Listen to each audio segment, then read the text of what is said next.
Hello and welcome everybody to our second Information Technology Services Informational Series. My name is Nathan Timms. I am the ITS Crimson Service Desk Manager. And on behalf of the ITS team presenting today, we'd just like to welcome all the WSU faculty, staff, and wonderful students. We have a few items to cover before we begin. The presentation will be recorded and posted on the ITS website. We'll make sure there's a link actually in the chat. The survey, there will be a survey at the very end of this info session with a few questions for feedback. We ask everybody to please hold all your questions until the end of the presentation. And of course, we also invite everybody to join us on July 19th at 10 a.m. for the next info session. Okay, for this second session, we have with us a panel, and the individuals who have joined us on this panel is Gary Saunders, Stacy Combs, and Brianne Peters.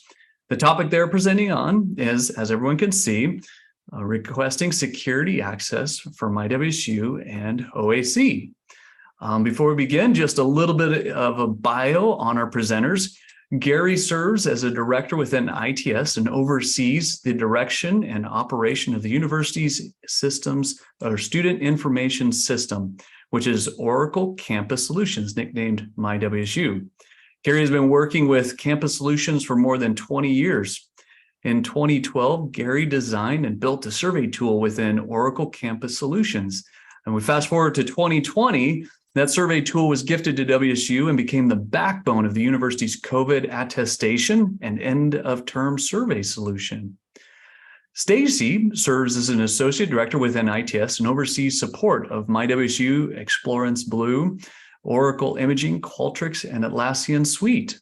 She has worked for WSU for more than 30 years in a wide variety of roles and organizations, including programmer, developer, analyst, project manager, and lead implementer.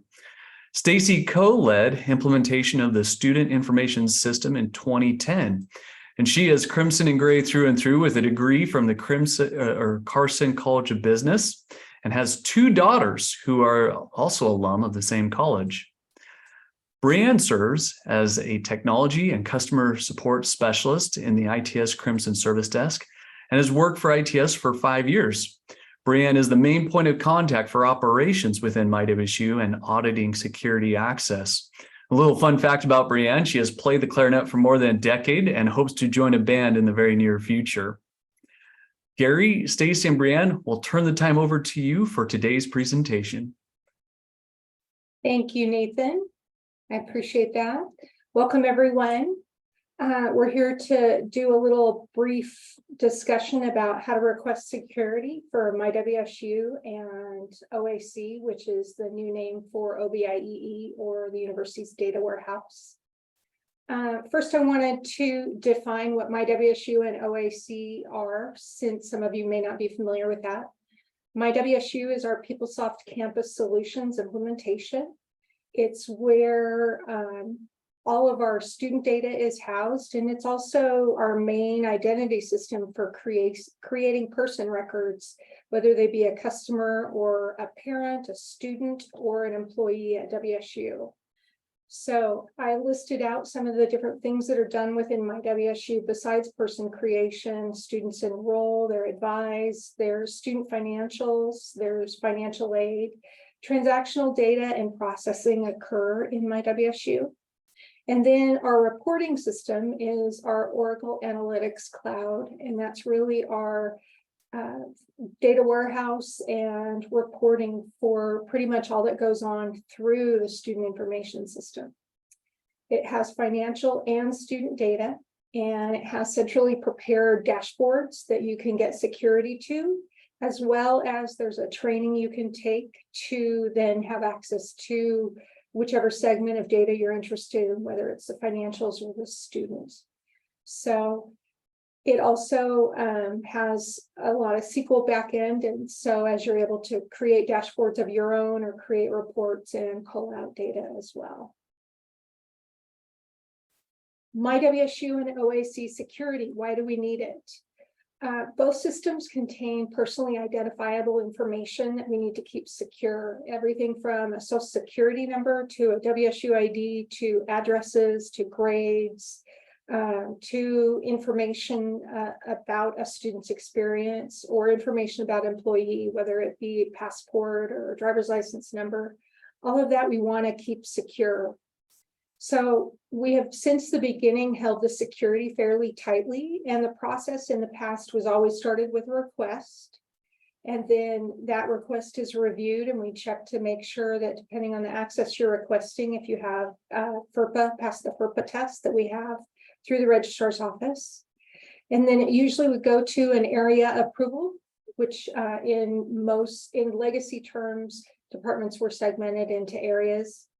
And then some of the roles have more extraordinary or more in-depth use and a greater use of secure data. And so that requires functional approval, whether it be FERPA protected or grade related or personnel related, HR related. So those functional approvers sit in the functional areas, whether it be the registrar's office, HRS, maybe financial aid, institutional research. When it comes to the data warehouse, there's a variety of functional approvers.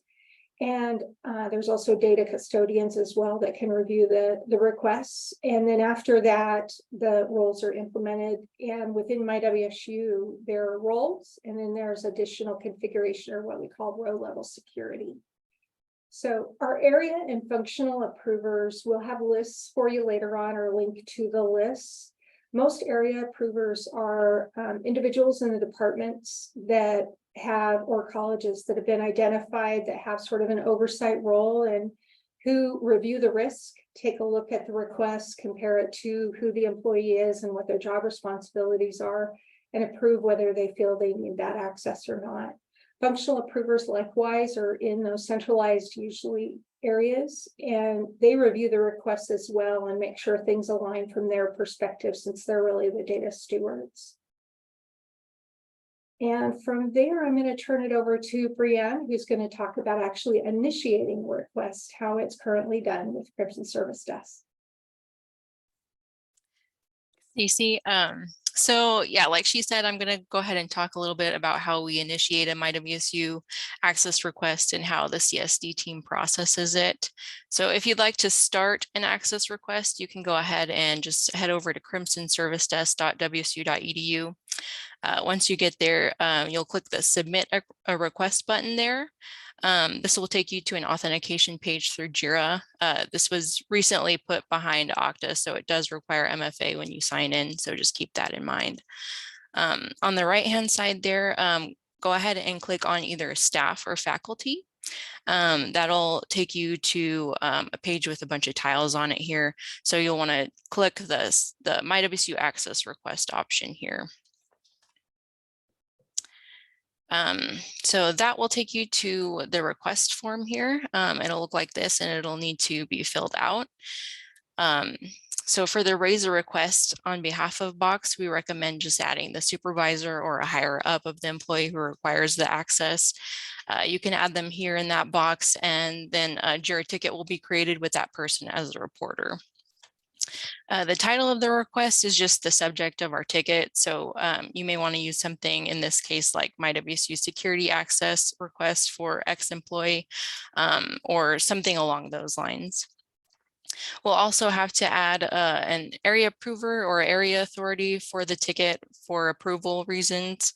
If you're not sure who that is, we have a link here below that'll take you to a website that lists all of them. And so you can use that for help if you need it. The description box is where you will want to include the duties that the employees will perform or the myWSU roles that they need access to. If you're not sure exactly of what the role is called, we can definitely help you figure that out. As long as you put as much information on, navigations that an employee needs within myWSU or certain functions that they need to perform, that'll help us kind of determine the roles that they need access to. We also have a link here below for myWSU role definitions that we created, and you can use that to help as well. And we'll provide both of these as links at the end of the presentation.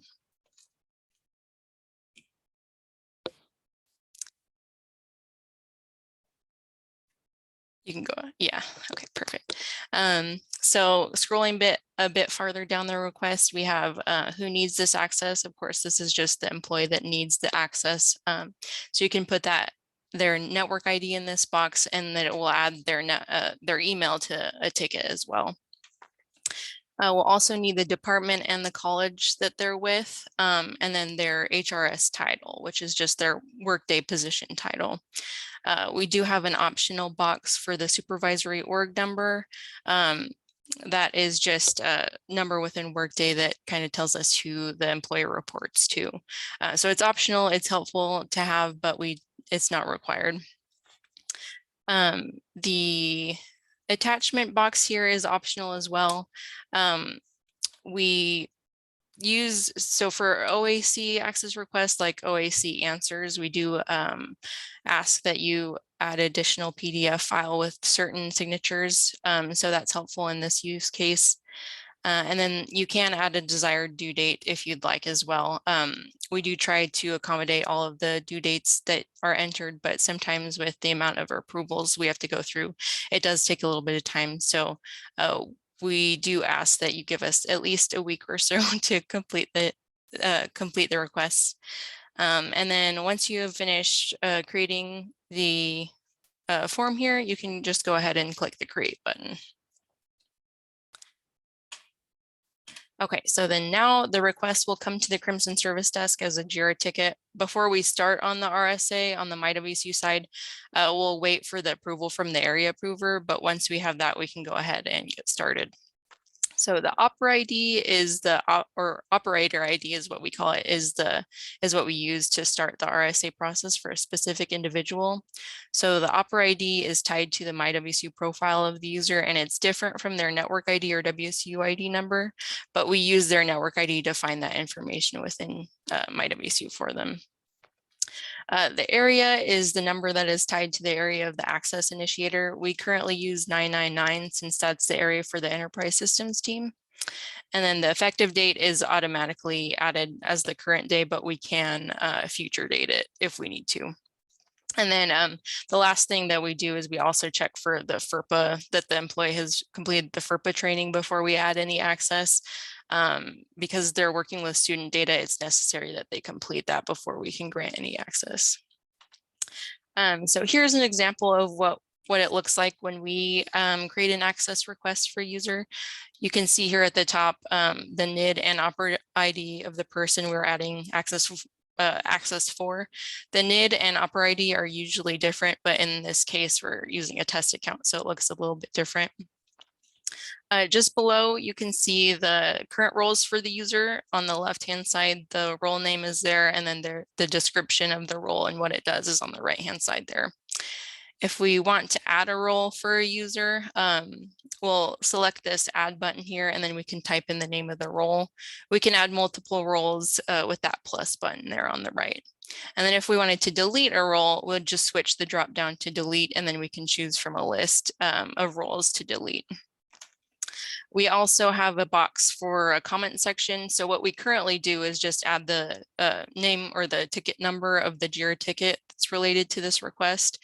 But we have noticed that some functional approvers don't necessarily have access to see everything in the ticket. So we try and add as much information here as possible. So in case they have any questions about like why someone would need the certain access, they should have that information here. After we do this, we can go ahead and click submit on the request. But from here, the request will await approval from an area approver. Since the CSD staff member has already gotten that approval on the ticket, we'll go ahead and just approve it ourselves. So then at this point, if a role doesn't require any extra approval, the access will just be added on the user's profile.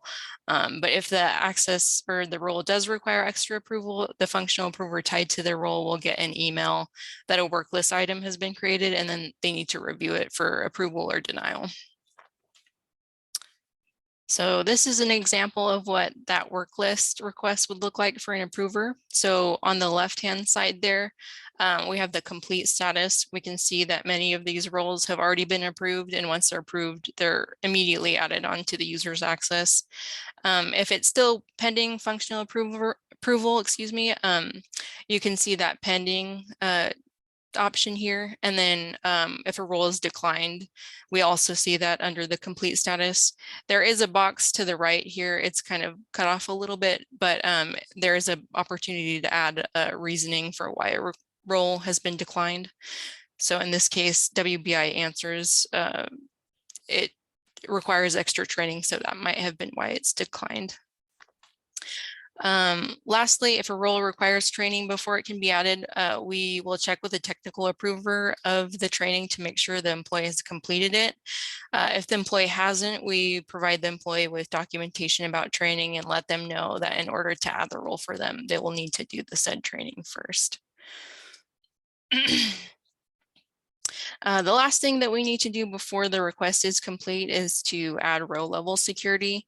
Just to quickly describe the difference, role level security gives you access to pages or navigations within myWSU, whereas row level will give more specific access to like that certain page. So common types of row level access are listed here on the left. If a user needs access to certain careers or academic orgs, we're able to add that for them depending on the college or department they're in. We can also add the ability for users to process or update certain service indicators, affiliations, item types. Like I mentioned, these are only a few of the more common ones, but there are many types of row level that we can add for them. On the right-hand side, we can see an example of the email we receive after submitting the roles for approval. This email is just a reminder that row level access needs to be added for the user, and then it kind of goes over what row level access to add. So in this case, it was just requested that we copy the row level access from one employee to another. So once that request is completed and we're sure all the access for the employee has been added, we can communicate to them through that JIRA ticket and then just let them know everything is done and that their access is ready for use. So with that, I'll just go ahead and now pass the time over to Gary, and he's going to talk about what we hope to see for this process in the future. Yeah, thank you, Brianne. We're excited to share a little bit of the future direction related to service requests. The last time we really revamped the process was a couple of years ago, and a lot has happened since then, most notably the introduction of Workday and that data becoming available within myWSU. So we just wanted to talk about some of the things that we expect to implement and provide to end users over the coming months. The first one is the ability to do a self-service security request within myWSU. Right now, the process involves going to JIRA and initiating a ticket and entering all of the data in the ticket, and then that information goes to the Crimson Service Desk where it's re-entered into myWSU. We plan to make the page within myWSU just available to all employees and supervisors, and the request would then be routed as appropriate. So for example, if I'm an employee and I request a role, then that request is going to first go to my supervisor for approval before going anywhere else. If I'm the supervisor and I enter a request for one of my employees, it's going to assume that as a supervisor, it already has my approval, and it would then go on to get the additional levels of approval. One of the things that you may have noticed in one of the slides was that we prompt for a lot of data from Workday as far as the position number, the organization, the supervisor. That's all data that we can now automatically populate into those fields, thereby eliminating some of the manual data entry related with these security requests. Another thing that we'll see is the elimination of some older terms, terms like area authority. Those will be replaced with more up-to-date terms like security partners. And then we're also anticipating the introduction of a number of self-service tools. And so, for example, if we've got a new tool that allows a person to audit members of their team.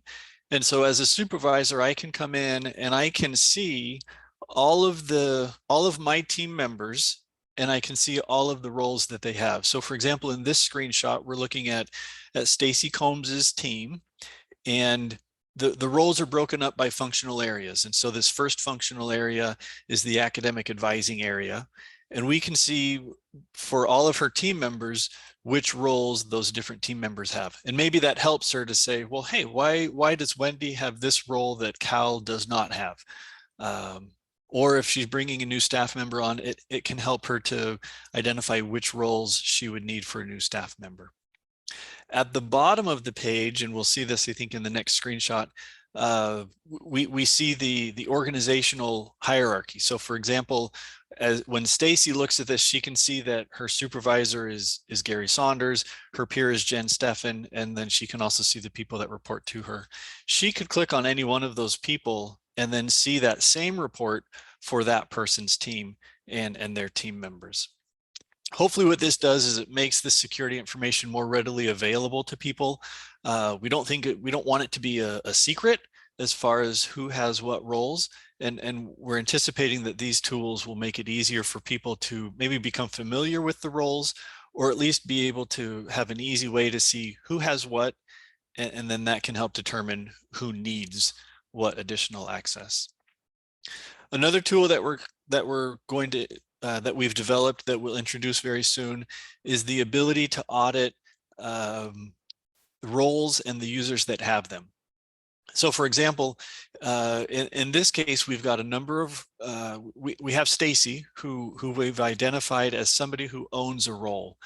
And what that means is that if someone requests a certain role, in addition to the supervisor approval and the area authority approval, it also needs to go to Stacy for her to look at it and say, okay, yeah, this is somebody who needs to have this role. And at any time, she can come in here and she can look at all of the people that have any of the roles that she has stewardship over. This was something that came out of a talk with the financial aid office, where they needed to know for their annual audit who has what role. And so now they're able to go through and they can see all of the financial aid roles, and then they can see all of the people that have those roles. So a great report to be able to identify who's got access to the data that they're responsible for, and to make changes if necessary. Another couple of tools that we'll release are, there's one called the reverse role lookup, where you can enter a certain component within myWSU, and then it will show you all of the roles that have access to that component. Another tool is the opposite of that, where you can enter a role and then see all of the navigations to the components that are authorized for that role. Another tool is the ability to compare users. And so a person would be able to go in and they could enter multiple IDs and then compare the roles between those two users. That may be helpful if you were troubleshooting, try to figure out, well, why does this person have it and maybe that person doesn't? So it helps to answer that question. Another tool is the ability to compare role definitions.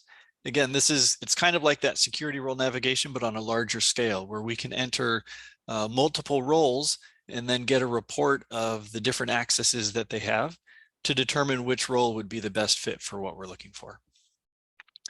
And then finally, and Brianne mentioned this earlier, we do have a link out to a KB article where we've released our maybe version 1 of our role definition or role dictionary, where we identify all of our roles and provide a description for what those roles do.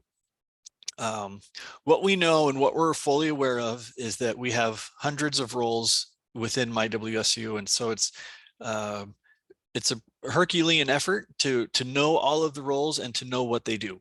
And so what we're looking for are ways to make that more consumable and to make it more understandable, so that a security request is not as daunting as maybe it might be right now.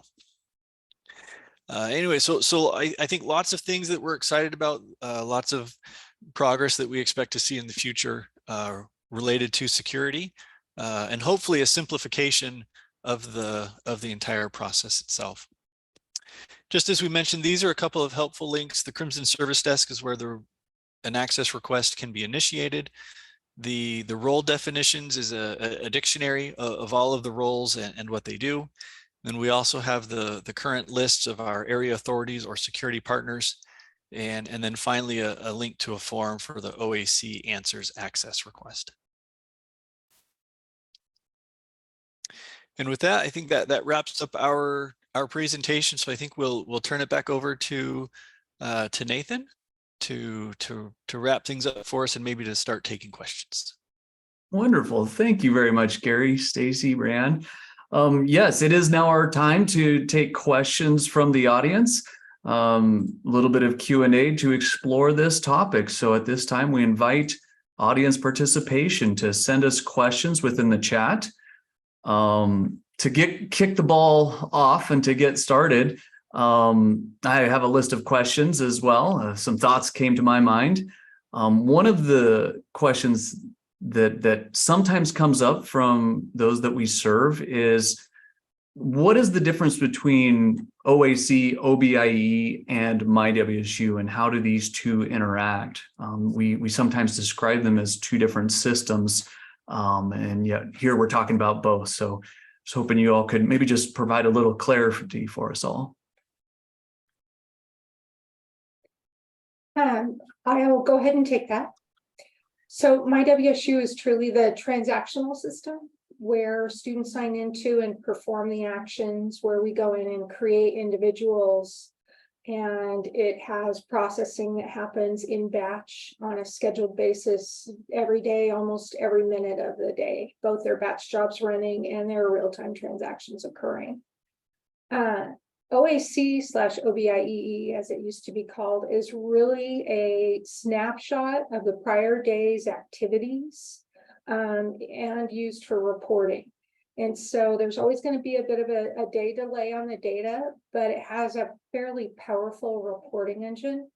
And so it's a way to look back at the history of the system and be able to report on the data.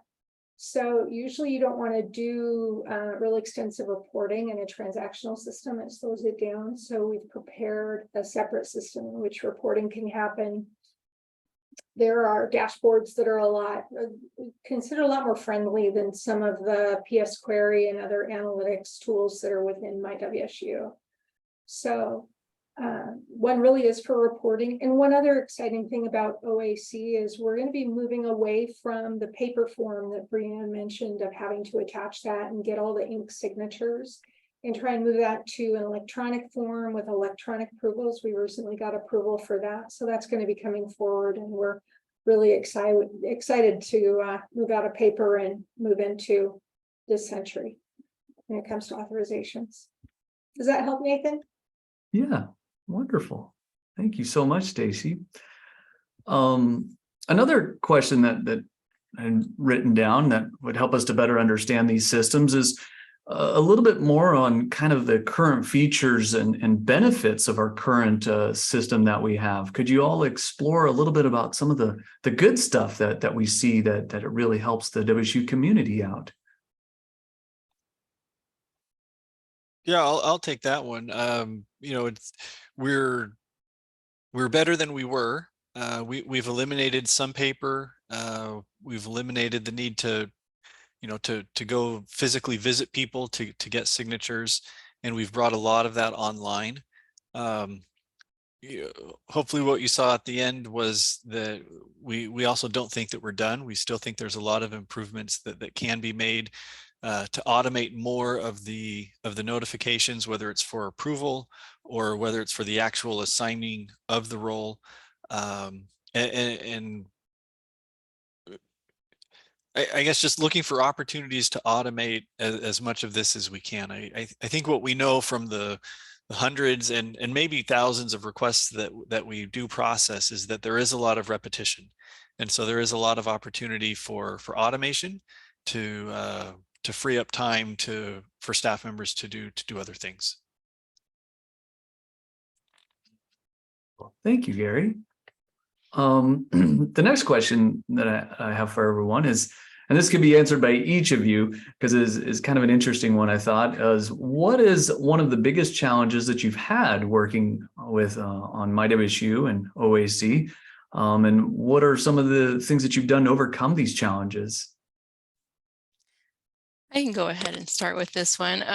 Sometimes when attempting to add access for someone, since there's just so many roles in myWSU, it can be challenging sometimes to figure out what exactly they need access to. So what I think that I'm adding is isn't granting them what they need. So in cases like these, what I'll usually do is just log in as them to our test environment and kind of test with adding and removing access. And that just really helps to minimize the back and forth of the communication between, myself and the customer, and then get a resolution in a more timely manner. Yeah, thank you, Brianne. Stacy, Gary, would either of you like to take that question? Well, one challenge that we face, particularly with this, is that it always seems to be pushed to the back, because we'd much rather, there's always going to be more priorities for student-facing projects, projects that facilitate, academic advancement, student success, recruitment, retention, and things like that. This is much more of an administrative process, certainly on the staff side. And so one challenge with this has just been for it to become a priority.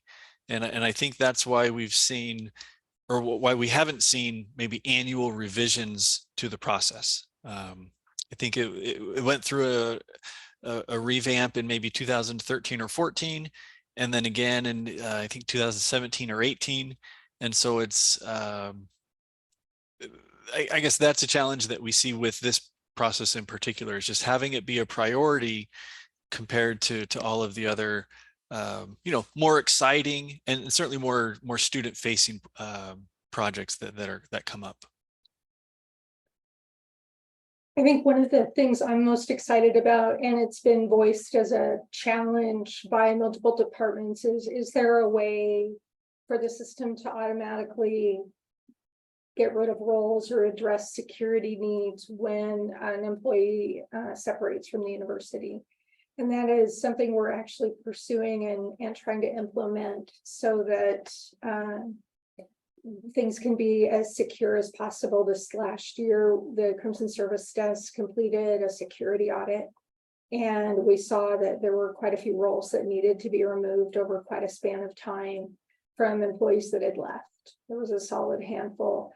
So it's something we're actively pursuing, and I'd like to see happen. Again, one of those things that is more operational and more maintenance related and not really student facing, but still important. And we want to make the data as secure as possible and make sure we keep moving forward in that vein. Wonderful. Thank you, Stacy and Gary. We do have a question from Megan. Are there any types of webinars that specifically review the types of access requests in myWSU and what each role does? We don't have any yet, I'll say. We are preparing a training for campus community, adding individuals, and we're looking at maybe combining the ability to add a person as well as incorporate adding affiliations and adding service indicators to try and streamline. So you'd only need to request a single role. But that's a really great idea, Megan. And we do have some KB articles that currently are secured, and I think we need to make some changes and make them available to the broader public that would then kind of give you a menu for this. These are the roles that we would recommend for an academic advisor. These are the roles that we would recommend for an academic scheduler. And then these are the records that we'd roles that we'd recommend if you're posting charges to student accounts or working in a service center department and wanting to post charges to customers, that sort of thing. So we do have some of those prepared, and they're mainly for use by Crimson Service Desk, but we hope to roll those out with a layer of security so they're not general public. We don't want to enable the public to be able to read those and then use them for spearfishing our employees, but it is something we're working on. Thank you, Stacy. We do have a question from Stephanie. When an employee departs, is there something specific that we need to do in order to ensure their access is removed?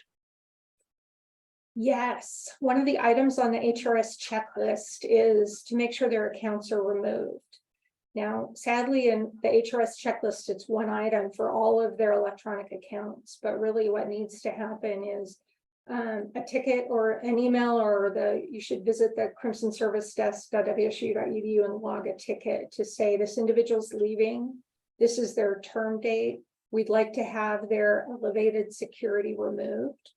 If you know they have roles in myWSU, that it's critical, and it's different in that Workday terms the roles in Workday as soon as the position ends, but we don't necessarily have quite that sophistication yet. So an email in or a ticket into the service desk would really help, and then we can make sure that those roles are removed in a timely fashion.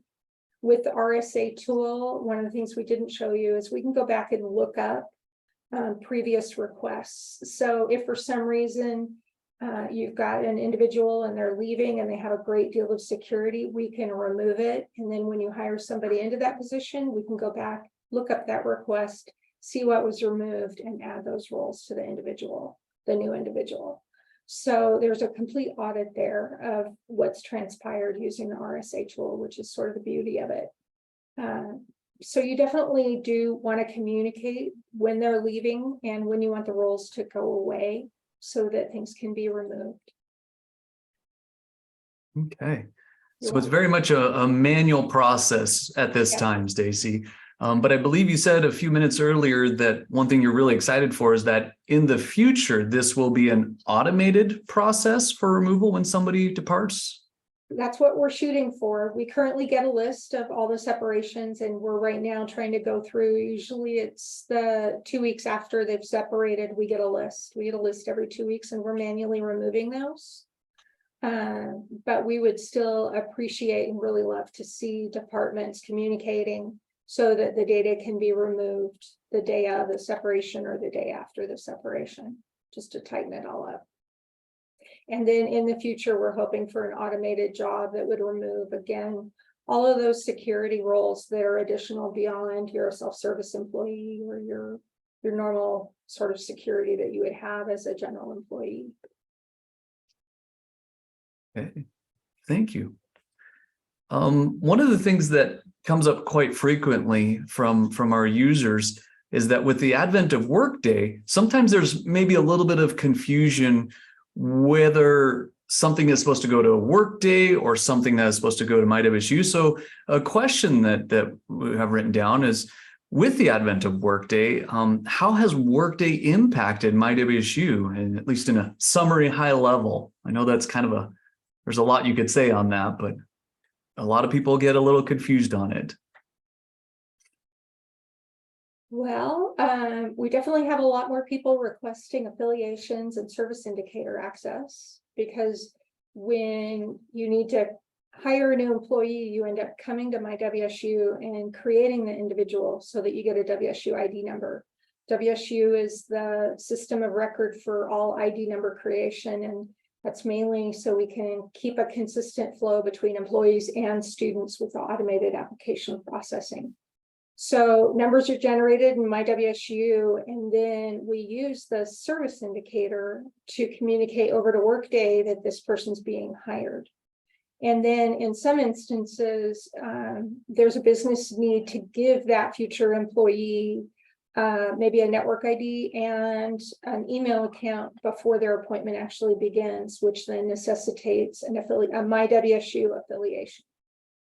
So those are the biggest merger points. The individuals created in myWSU, there's certain information that is required, whether it be the social security number, date of birth, and a personal email, and maybe an address. And that information is sent over to Workday initially.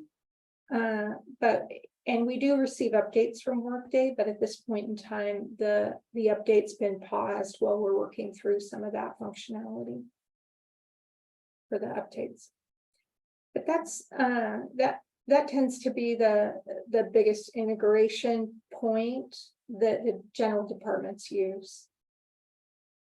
Thank you very much, Stacy. Mhm. Gary, Brianne, I'd love to kick that same question to the two of you from your perspectives. Workday, myWSU, what have you both seen? I've seen a integration between the two systems, and so we have access to data that we didn't have before. A couple of examples of that are some of the tools that we have now, where within myWSU, we can see the organizational hierarchy. So I can see my supervisor, people who report to me, and so on. That was helpful. If you remember, during the COVID days, we had the attestation report, and each supervisor could view the attestation status of their employees. And that was possible because we were getting that data from Workday.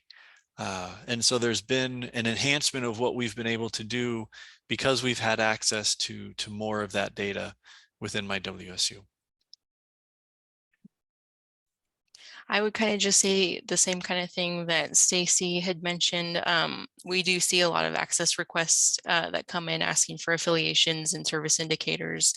And I know that people need to be able to add like the WEM service indicators before it puts the employee in over on the Workday side. So we do see quite a bit of that. Wonderful. Thank you. And talking about some of these wonderful issues, what are some of the common concerns that you all run into expressed by WSU staff and faculty when requesting access? And kind of what are some of the ways in which these concerns are addressed? Too many roles, too many to pick from, and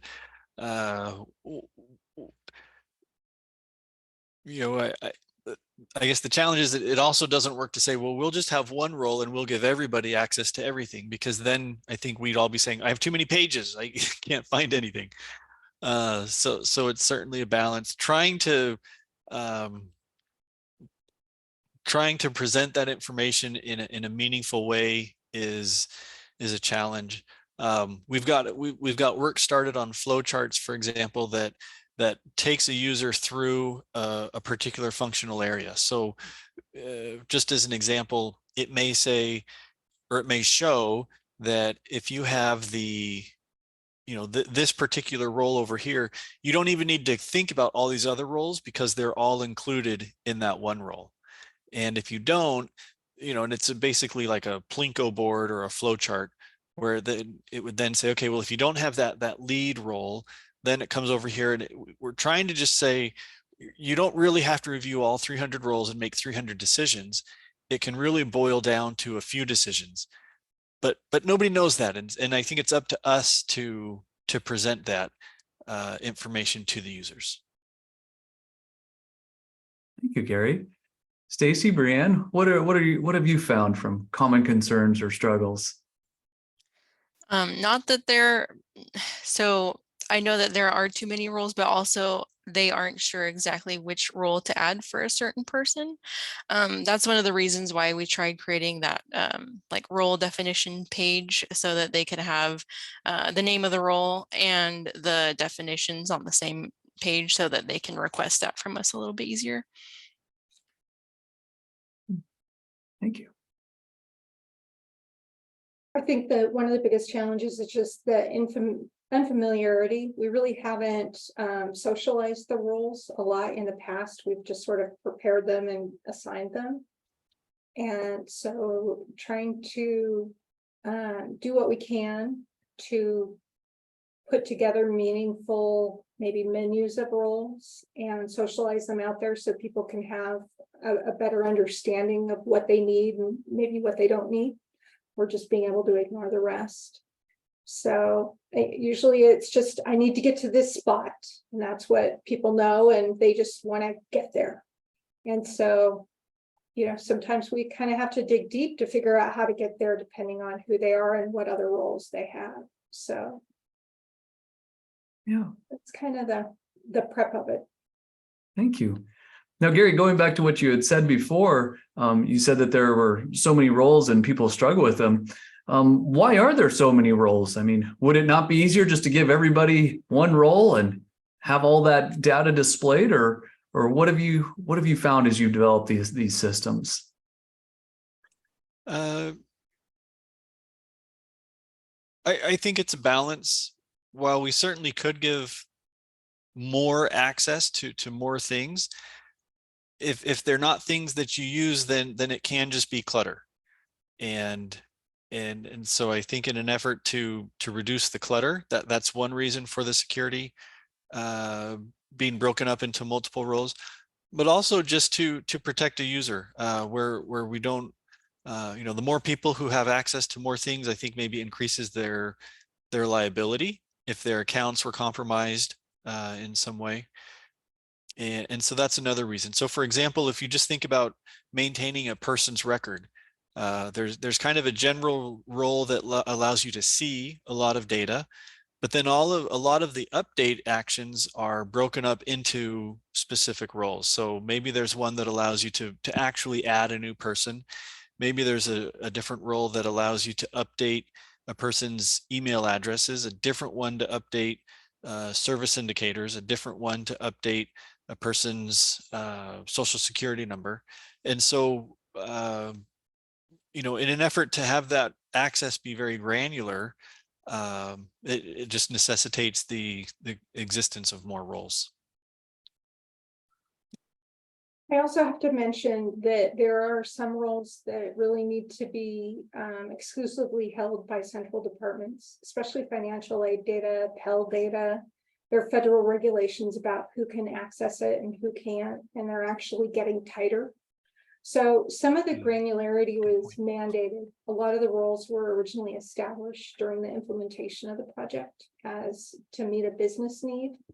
And so it's always good to review, is that still a business need for that granularity? But in some cases, they may even need to get more granular depending on the different rule changes that come down from the federal government and the state government. So some of it we're not as in control of as what we would like. Thank you very much. So we mentioned that myWSU integrates with Workday. Are there any other systems that myWSU communicates with that is commonly used, or is it strictly only a communication between Workday? There are several systems. Canvas is a big one. That's the LMS for the university. myWSU communicates with Resource 25 Live, which is used for classroom scheduling. It communicates with Explorance Blue, which is used for course evaluations. It communicates with the Bookie, which is used for course textbooks. So there are several systems that are pushing data in and pulling data from myWSU. Wonderful. Kind of a one-stop shop then. Somebody can communicate with multiple classroom, like you said, and Canvas online teaching and getting their books all throughout through one system, basically. Right. And I guess this may be a plug for OAC, because as a transactional system, myWSU is not going to have all of the data that exists in those external systems. OAC has the ability to pull all of that data from various systems, from various data formats into a single place and simplify the reporting. And so that would be, an advantage, something that OAC adds to just the myWSU data environment. Wonderful. Thank you. So one thing that was mentioned earlier was about removal of access when people leave. But what about when people's roles or responsibilities change within WSU? How is that reflected within the system, or is there any additional steps that our users need to take when there's an intra change? That's a really great question. We need to rely on our departmental partners to communicate. We need to be made aware of the changes so security can be adjusted. It's very important that security gets updated and really just be what the individual needs to do their position and their job. And leftover security tends to make a person's roles grow, but it may not be appropriate for them to continue to have those roles. So that's where we need departments to communicate with us. Let us know when somebody is maybe staying with the university, but moving to another position, and then we can review their roles and have a discussion about what should be removed or what should be kept. Should everything be removed except for just their general employee roles, and then we can gear them back up for their new position depending on what they're doing there. So very critical. Yeah. So the request process would maybe be the same then if as the removal at this point, just like you say, submitting a ticket or? Yes, absolutely. A ticket with the individual, their end date, and perhaps where they're going to or what department, if they're staying within the university. Okay, wonderful. Will this also be a part of the automation, Gary, you were talking about in the future, a change for intra change? I think there's a possibility. Right now, we do get a list of people who have terminated from the university. We don't currently get a list of people who are just moving within the university, although we certainly could. You know, I'm sure that in Workday we could write a report that says if the position title changes or the organization that a person reports to changes, then we want to send that information along and have something changed as a result of it. Yeah, thank you, Gary. As you say, that's one of the things you mentioned earlier you're excited for is there is so much opportunity coming up for us to automate a lot of these things. So it's very exciting. We're kind of almost at the top of our hour. Gary, Stacy, Brianne, are there any last words that you would like to share with us on the myWSU and OAC?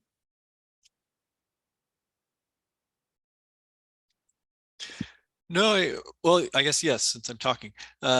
Just the I think we've come a long way, but I also think there's a lot of room for improvement and enhancement. I think there's a lot that we can do to make this process more palatable for those who have to go through it. And so we look forward to those changes. We also look forward to feedback. A lot of the tools that we've generated are the result of feedback that we've gotten from different groups. And so we certainly welcome feedback from anybody who is actually using the process. That will only help it to be better. So feel free to share ideas, suggestions that if you have them.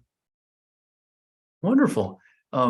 Gary, one last question that came up. How can they give feedback? How can users give feedback if they have suggestions? I'd suggest adding it if there's an open ticket, add it to the ticket. And the Crimson Service Desk, I think everybody that works there is great at identifying that kind of information and passing that along to us. Feel free to you could reach out to me or to Stacy.